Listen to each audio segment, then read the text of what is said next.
Va bene, a rischio che YouTube ci dica che siamo cattivi perché Ma non credo, perché meno di 20 secondi. meno di 20 secondi, Esatto. vabbè. Siamo lì.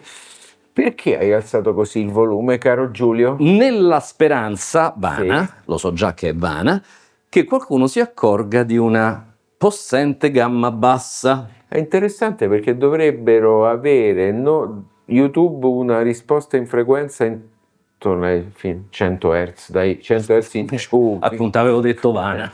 Esatto. Allora, perché tutto questo discorso? Perché stiamo provando, questa volta, 2 subwoofer della REL T7X. T7X, serie dedicata all'audio della Esatto, REL, esatto. azienda britannica che fa dei subwoofer, fa la sua ragion di vita, E diciamo. infatti il titolare John Hunter. qualche mock fa ti fece perdere alcuni capelli con un discorso. Sì, perché io mi ricordo di aver fatto una domanda del tipo: la fase del subwoofer è meglio avere la regolazione 0-180 o continua? Saranno state le 2 di pomeriggio e verso le 5:30-6, quando ha chiuso la fiera, Per fortuna forse era quasi finito. Era Molto bene, ma Ma con questa prova abbiamo colto l'occasione non solo di provare i subwoofer in ambiente, ma anche quello di cominciare a parlare di che cosa vuol dire un subwoofer in ambiente, no? e che cosa significa metterlo correttamente a punto? Però ne parliamo fra poco. A tra poco, ciao.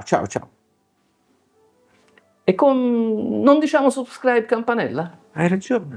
Sei pazzo. No, Sei pazzo. sai perché non l'ho detto? Perché siamo andati un po' lunghi, quindi dico taglio prima. Invece no. Subscribe e campanella. E www.audio2g.it.com. A tra poco, ciao.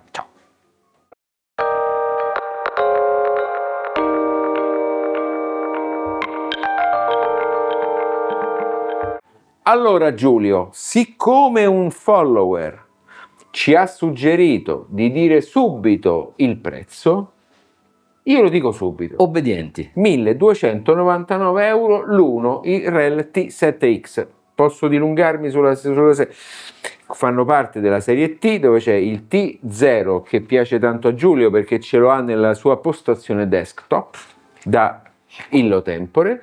Poi c'è il T5 singolo woofer, il T7 che è questo, un woofer da 20 attivo, un woofer da 25 passivo downfiring, e poi c'è il T9X anche nella versione SE che è colorata, la Special Edition. La Special Edition. Esatto, poi c'è la serie Reference che è numero 31 e numero 32 che sono quelli enormi, super costosi, dedicati a diffusori di altissimo livello. Poi c'è la serie Classic, molto carina, nuova, molto carina, e che è una serie dedicata a chi vuole un subwoofer con un'estetica classica, quindi da affiancare magari a un diffusore come potrebbero essere le LS3/5, Esatto. Insomma dall'aspetto un po' vintage. Mi permetto? Sì, si permette.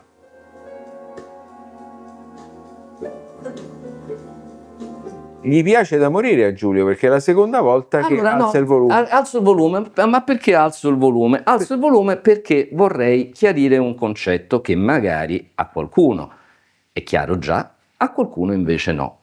Il subwoofer, nell'accezione comune, è un affare che serve a fare un gran casino. Boom, boom, boom, boom, boom, come quelli che si vedono o si sentono talvolta al semaforo delle macchine che fanno boom, boom, boom, boom, boom. Diciamo che non è quello il nostro riferimento, il mio sicuramente non lo è, per il subwoofer. Il subwoofer, secondo, diciamo, l'accezione un po' più audiofila, ha diverse funzioni. Una funzione è: immaginate di avere il vostro diffusore posizionato in ambiente, un diffusore a gamma intera. Probabilmente per ottenere la migliore immagine stereofonica, la migliore profondità, la migliore altezza, ci sta che il diffusore venga posizionato in un punto che non è invece il migliore per la riproduzione delle basse frequenze. Non è compatibile con le basse frequenze, o meno compatibile. Meno compatibile. Il fatto di avere un diffusore dedicato solo alle basse frequenze in qualche modo serve a disgiungere le due cose. potete gestirvi il posizionamento, la direzione, la fase del driver dedicato alle bassissime frequenze, e poi avete invece il vostro diffusore a gamma intera che fa tutto il resto.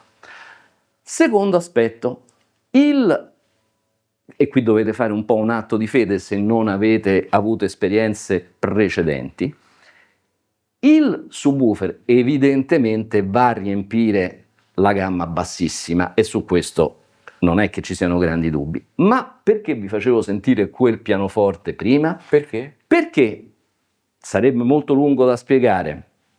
Comunque le armoniche del pianoforte che non stanno in bassissima frequenza, ma magari stanno in frequenza medio-alta, per sommatorio e sottrazione si completano utilizzando le basse frequenze riprodotte dal sub. Esatto. Quindi ci si ritrova paradossalmente ad avere un miglioramento anche in gamma media e anche in gamma medio-alta utilizzando un sub, che è una cosa alla quale non si pensa. Abitualmente uno ritiene che il sub serva, appunto, come dicevo prima, a fare una grande cagnara in gamma bassa, ma invece è un oggetto che riesce a rifinire il tutto. Direi che per l'uso stereofonico il subwoofer è quella marcia in più che, come diceva Lorenzo Zen, che salutiamo, serve tantissimo, grande critico, serve tantissimo, ma te ne accorgi quando lo spegni, perché quasi non si deve sentire che c'è il sub, deve accompagnare la riproduzione delle casse principali. Detto questo, sì, il problema diventa automaticamente il posizionamento e la messa a punto. Ma infatti ti posso fare subito una domanda, Giulio? 1 o 2? Perché ne abbiamo messi 2? E quando è meglio 1 e quando è meglio 2? Che non è un argomento della prova del sub che stiamo facendo, però è giusto anche, visto che ne abbiamo messi 2, qualcuno ce lo chiederà e quindi è meglio prevenire piuttosto che curare. Allora, un minimo di teoria. Le basse frequenze non sono direzionali, come invece succede per le alte frequenze. Quindi un oggetto che emette in bassa frequenza è più difficile capire il suo posizionamento, da dove viene il suono. Allora, sfruttando questo principio, si può ragionare sul fatto di mandare al sub la sommatoria del canale destro e del canale sinistro, nella consapevolezza che tanto il sub finisce il suo lavoro nell'intorno dei 150 a dire tanto, e quindi è tutta una area in cui la direzionalità non conta granché. Qual è il vantaggio? Intanto che ne compri uno e non ne compri due, non trascurabile. Dall'altra è che non immetti all'interno di un ambiente piccolo, se hai un ambiente piccolo, una quantità di energia eccessiva che poi diventa difficile gestire. È vero però che la registrazione quasi sempre è una registrazione stereofonica, quindi l'approccio purista più corretto sarebbe quello di averne due. In un ambiente come questo, che è relativamente piccolino, è stato difficile farli suonare, tant'è che li abbiamo dovuti abbassare, perché sennò questa gamma bassa era eccessiva. Chi è già avvezzo delle regolazioni REL, che sono a tacchette, a scatti, sta al terzo scatto prima del nulla, quindi stanno proprio bassissimi. Stanno molto bassi. Un subwoofer ha una serie di regolazioni. Tipicamente un subwoofer ha una regolazione del volume, e quella è facile da capire, il livello. Poi c'è una regolazione dell'incrocio, perché voi dovete immaginare che dovete dire al subwoofer: fermati a un certo punto, cioè comincia a decadere come emissione, perché se no ti vai a sovrapporre con la gamma bassa, in questo caso del mini diffusore, delle Kaya S12. Se tu ne metti insieme due che riproducono la stessa frequenza, è molto probabile che ci sia un picco. Poi c'è un'altra regolazione, che nel caso del REL è 0,180, che è riferita alla fase. Quindi se l'altoparlante inizia l'emissione andando verso l'esterno con un segnale positivo, o verso l'interno, sempre con lo stesso segnale. Perché è importante? Perché potrebbe essere che, data la posizione mutua, cioè le mutue posizioni fra il diffusore principale e il subwoofer, ci possa essere una somma o una cancellazione.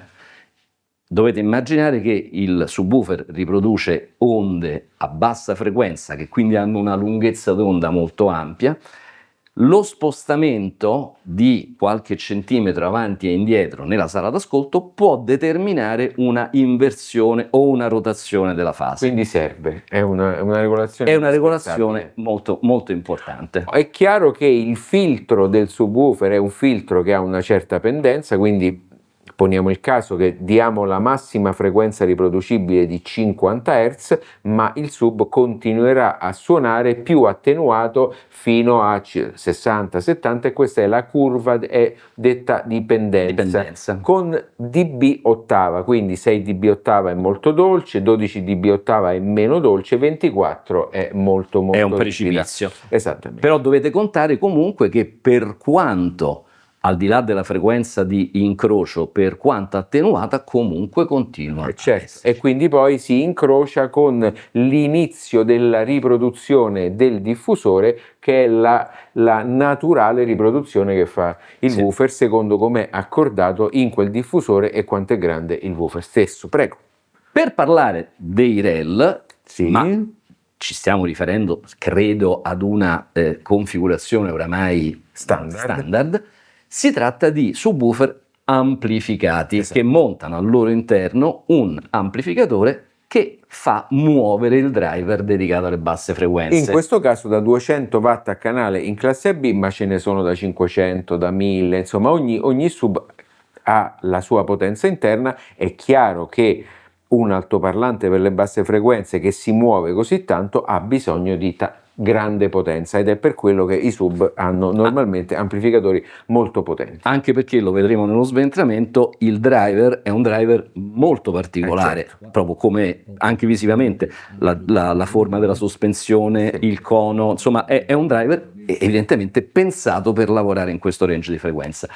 In particolare questo REL, come potete vedere dalle immagini, ha un driver frontale e un driver sotto downfiring che non stiamo vedendo, lo vediamo dopo nello sventramento. Uno è attivo, uno è passivo. Passivo significa che non ha il gruppo magnetico, c'è soltanto la membrana che viene messa in movimento da quello attivo, cioè quando quello attivo sale, quello passivo va avanti. Esatto, è l'aria compressa. L'aria compressa che fa muovere. Però un altro argomento, caro Giulio, piuttosto importante e su cui REL punta molto è il tipo di collegamento. Accidenti. Allora, normalmente i subwoofer possono essere collegati secondo una doppia modalità e il REL non fa eccezione. C'è una modalità linea, quindi immaginate che avete il vostro amplificatore che ha un'uscita sub, lo collegate con il classico cavetto RCA, ovviamente deve essere sufficientemente lungo per arrivarci, e a quel punto è collegato a livello linea. Però la REL è molto attenta a questa cosa e dice sì, però ogni amplificatore suona in una certa maniera. Per essere il più fedeli possibili al suono di quell'amplificatore, alla timbrica di quell'amplificatore e al timing di quell'amplificatore, loro propongono un altro tipo di collegamento che è a livello di potenza, cioè sostanzialmente non colleghi a un'uscita linea, ma lo colleghi proprio all'uscita dei diffusori. A quel punto tu sei sicuro di star mandando lo stesso identico segnale tanto al diffusore principale che al subwoofer. Il cavo è compreso ed è un cavo che ha 3 fili: il cavo nero che è la massa, il cavo giallo che è il sinistro, il cavo rosso che è il destro. Quindi quando dovete collegarlo in stereo o in mono, si possono mettere i 2 cavi insieme nel caso di collegamento mono o i cavi separati nel caso di collegamento stereo. Ma tutti i REL per stereofonia hanno un'altra funzione che è molto interessante, perché la REL si è posta il problema di: ma se questa persona, questo cliente vuole usarlo anche per home theater, come fa? Il subwoofer ha il doppio ingresso e ha il livello separato per l'ingresso home theater e per l'ingresso linea o ad alta potenza, scusate. E quindi ci si può sentire sia la parte stereo che la parte home theater anche insieme, nel senso che non c'è bisogno che si stacca e attacca il cavo, Certo. o si sente lo stereo o si sente l'home theater. Io sono pronto. Direi che abbiamo detto un sacco di cose, siamo andati molto lunghi. Pronto? Ciao, a tra poco, ciao. Ciao. Questa volta è un'inquadratura un po' bizzarra, cioè un po' diversa perché è molto ingombrante, un cubotto estremamente grande e pesante, giusto? Va bene, però mettiti a favore di telecamera così lo possiamo inquadrare. Prendo gli occhiali rossi oggi. Ok, Vado? ecco qua. Allora, intanto inquadriamo la scheda, quella dell'elettronica, giusto? Allora, questa scheda è una scheda che testimonia il fatto che la REL lavora esclusivamente in analogico. Lavora in analogico con dei circuiti che non rivela esattamente quali sono, e infatti sono resinati. Già. Questi sono sicuramente, o credo, degli operazionali che lavorano sul segnale. Questi fanno i filtri, infatti vediamo che qui ci sono resistenze e condensatori, quindi sicuramente operano sul percorso del segnale completamente in analogico. Infatti ingresso, questo è lo Speacon, quindi quello ad alto livello, con questo piccolo filo che finisce qui, e poi qui sotto lo vedremo dopo, ci sono tutti le regolazioni. Sì, e gli RCA di ingresso. Ingresso a 220 volt, eccolo qua con il filtro. Questo ingresso, attraverso questo cavo che noi vediamo, fa transitare la 220 volt in questo 230 volt in questo circuito. Questo circuito serve per fare l'alimentazione dello standby, perché questo sub della REL, ovviamente come tutti i sub, ha la posizione on o standby signal, quindi se gli arriva il segnale si accende, altrimenti dopo un po' si spegne. Esattamente, questo circuito fa proprio questa funzione esatta. È carino vedere come le due staffe AL si attacchino alle viti dei transistor finali, che sono 1, 2, 3 e 4. Sì. Ricordiamo che è classe AB. Seguiamo ancora il percorso della tensione di rete e vediamo che entra qui ed esce qua, e qui c'è il trasformatore toroidale. Eccolo qui. Eccolo qua. Fissato quindi al pannello superiore. Esattamente, fissato al pannello superiore, che ha uscite, eccole qui. Queste uscite finiscono in questi due connettori. Questi sono i ponti raddrizzatori, i condensatori. Questi sicuramente sono i condensatori della parte finale, e questi invece sono i condensatori della parte linea, quindi di quell'altra scheda che abbiamo appena visto. Adesso io mi insinuo. Insinuati, sì. Questo è il woofer passivo. Come vedete è un woofer a tutti gli effetti al quale manca il complesso magnetico, Certo. E la bobina. E infatti se io lo muovo, eccolo qua. Sì, ma forse si può pure muovere da sotto. Da sotto, sì, lo muoviamo da sotto, eccolo qui. Eccolo qui. Si vede perfettamente. Esatto. Benissimo. Chiuso in questo piccolissimo box dove in fondo c'è il driver che non smontiamo per evitare di rovinare la guarnizione, che è sicuramente un elemento molto delicato, soprattutto per le vibrazioni che ci sono in un sub, e quindi vediamo questo enorme foro di ventilazione e questo spaventoso complesso magnetico. Tra poco, quando avremo rimontato la parte di dietro, lo giriamo e facciamo vedere sia il woofer passivo che il woofer attivo dal lato membrana. Ma posso girarmi forse e farlo vedere direttamente da qui, da adesso? Ah, certo, se vuoi, sì. Così. Ed eccolo qua. Ho perfettamente agio di farlo vedere. E io ho perfettamente agio di mettere una mano dentro e di farlo muovere. Si vede, no? Ha voglia se si vede. E guardate che spaventosa sospensione che ha in gomma, spessissima. Esatto. Questa è alluminio e fibra di vetro. E fibra di vetro, sì. Se vuoi posso anche tirare su e facciamo vedere anche il passivo, vabbè, ma passivo. Dai, eccolo qua. ed eccolo qui. Questo qui è il passivo che è colorato differentemente, ma sembrerebbe insomma molto simile. Già che ci sono, faccio vedere i bei piedini con il logo REL, piedini d'alluminio, costruzione fatta molto bene, spigoli stondati del mobile. Metto a posto? Io metterei a posto. Poi facciamo vedere la placchetta sopra di rifinitura dove c'è il marchio, che è in alluminio. Questo è il controllo della fase 0-180. Allora, eccomi. Dentro la corona, questa è una cosa che gli piace tanto a questi signori della REL, che dentro la corona ci mettono il controllo della fase. Poi subito accanto Il livello dell'ingresso, di questo ingresso qua, sì, infatti Low.1 LFA, ok? esatto. Che è anche Speacon, Sì. esatto. Poi questo c'è l'altro low level input, perché come abbiamo detto questo può avere i doppi ingressi, e infatti per questo ci sono i doppie regolazioni di livello. Eccolo qua, low level LFE. Esattamente. Ok. E poi c'è la frequenza di crossover. Che va da 30 a 120. Esatto. Questo è lo standby. Esatto, l'interruttore che dicevo prima. Questo è standby, vuol dire che si accende e si accende questo LED solo in presenza di segnale, invece always on è sempre acceso. Interruttore direttamente sulla 220 e presa IEC a vaschetta con il fusibile. Perfetto. Aletta di raffreddamento piuttosto grossa, perché questo, ricordiamo, è un classe B. È un classe B. Molto bene. Che faccio? Chiudo? È facile, no? Ma io direi che chiudi, e anzi, prima di chiudere, sono molte le considerazioni che abbiamo fatto in fase di ascolto. Viva i sub! ciao, Ciao. a dopo. Caro Giulio, allora c'è un problema. Quale problema? Che questo nuovo set mi costringe a vederti, a vedere il tuo brutto faccione. A vedere il mio E brutto questo- faccione. Vabbè. Allora, Che diciamo?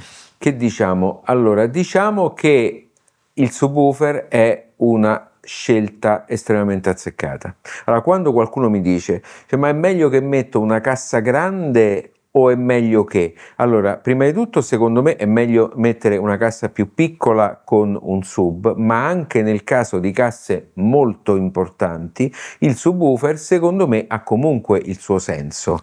Assolutamente sì, ma secondo me è quello che dicevo prima, il fatto di riuscire a completare timbricamente un diffusore è una cosa che con il subwoofer riesce molto bene. Esatto. E ripeto, a me quello che dispiace è che nell'accezione del grande pubblico il subwoofer è considerato veramente uno strumento per fare rumore, per boom boom, dare la botta sullo stomaco, Però è calcio anche sugli vero, stinchi, quella roba lì. dobbiamo pensare che la cultura è quella del cinema o al limite della macchina, quindi del cinema deve ricreare il suono esterno, Certo. no? Il fragore di un aereo che passa, una macchina che fa un incidente. Qui invece non deve far altro che accarezzare la musica e cercare di riprodurre quelle armoniche, come tu giustamente hai detto, che altrimenti non verrebbero riprodotte o verrebbero riprodotte estremamente attenuate, perché poi un diffusore, quando comincia a suonare, quindi le sue prime frequenze che riesce a suonare sono mediamente più basse e anche più distorte. Certo. Dunque c'è una cosa che mi premeva dire in merito a questo REL, ma tutto sommato a tutti i REL. Ed è una cosa che uscì fuori in quella lunghissima conversazione con John Hunter, quando io gli chiesi se c'era qualche modello, ma già sapevo la risposta, dotato di sistema di calibrazione automatica. E lui mi disse no, non c'è, perché giudicava, questo, ha aggiornato questo discorso saranno stati 4 anni fa, 4 5 anni anni fa, fa, sì. qualcosa del genere. Lui non riteneva che i sistemi di calibrazione automatica fossero sufficientemente buoni, il che implica che questo sub della REL deve essere messo in ambiente e calibrato con una metodologia all'antica, diciamo, analogica. Questa cosa qui richiede un po' di perizia, un po' di capacità tecnica. Devo dire che il manuale del REL è fatto benissimo, è dettagliato nel miglior modo possibile, quindi la procedura di messa a punto è una procedura che, diciamo, è stata molto ben studiata, molto ben raccontata, e tenete conto che è interessante, sul manuale della REL, sin dai tempi del T0 che io ormai avrò da una decina d'anni, ti dicono di utilizzare una traccia in particolare che trovate su Qobuz o Vabbè, la Spotify. vedete in La vedete in sovraimpressione. sovraimpressione. Io all'epoca non c'era Qobuz, mi andai a comprare il CD e fu pure piuttosto faticoso Difficile trovarlo. da trovare. Però ecco, loro ti dicono con una traccia che abbia queste caratteristiche, cominciate con questa configurazione, sentite e ti dicono cosa cercare nel suono e poi via via fate le correzioni. Noi abbiamo fatto anche un'altra procedura un po' più scientifica, cioè ci siamo affidati a REB, che sta per Room Equalization Wizard, che state vedendo in sovraimpressione in alcune immagini. È un software gratuito, potentissimo, serve un microfono calibrato e con quello si possono cominciare a fare tutta una serie di ragionamenti di tipo numerico. Però non è che il sub REL, come tutti gli altri sub che richiedono una regolazione analogica, non possono essere utilizzati attraverso un DSP, lo possono essere tranquillamente. Quello che vi consigliamo nel caso fate una taratura con un DSP è annullare il più possibile i controlli, perché poi sarà il DSP che attraverso il canale dedicato per il sub manderà i tagli giusti e quindi le frequenze corrette, i livelli corretti al subwoofer. Giusto, Giulio? Sono assolutamente Ma d'accordo. passiamo all'ascolto. Allora, l'ascolto è secondo me totalmente determinato da quanto è stata ben fatta la messa a punto oppure no. E stiamo ragionando sul fatto che un subwoofer mal regolato può fare un disastro e far suonare uno schifo tutto il resto. Un subwoofer regolato a mestiere dà proprio quella marcia in più di cui parlavamo. E quindi, e a questo punto mi rivolgo a tutti i negozianti, perché secondo me questo è un servizio che deve fare il negozio che vi vende il sub. Quindi vi consiglierei, piuttosto che di cercare lo sconto, di cercare il professionista che viene a casa vostra e con gli strumenti adeguati, potrebbe essere Rev con un microfono, ce ne sono alcuni, riesce a ottimizzare al meglio il vostro sub. E quindi a questo punto non è detto che per esempio nella gamma REL ci voglia per forza il 9, magari basta il 7 tarato bene, perché il 9 forse può essere troppo grande rispetto al vostro ambiente, giusto? Guardate, io faccio un esempio, nel piccolo studietto dove io lavoro, scrivo e faccio tutto, c'è un impianto desktop da scrivania e io avevo avuto modo di provare il 5, ma non c'era verso di metterlo a punto. Quale serviva? 0, quello che è grande così. Quello è perfetto ed è stato una volata metterlo a punto e suona da Dio.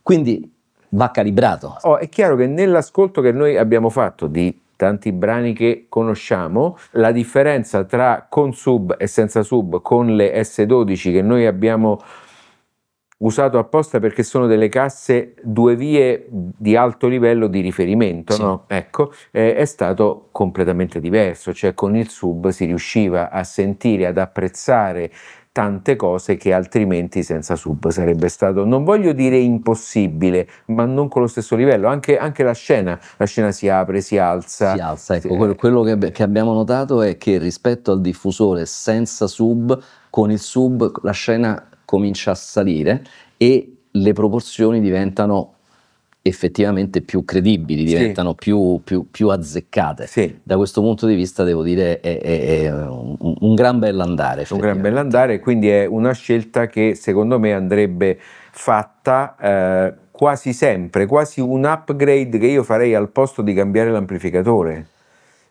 Sì, però ecco, lo ripeto, a condizione che ci sia una installazione fatta o da un professionista o fatta da qualcuno che con molta pazienza si mette lì e lo fa.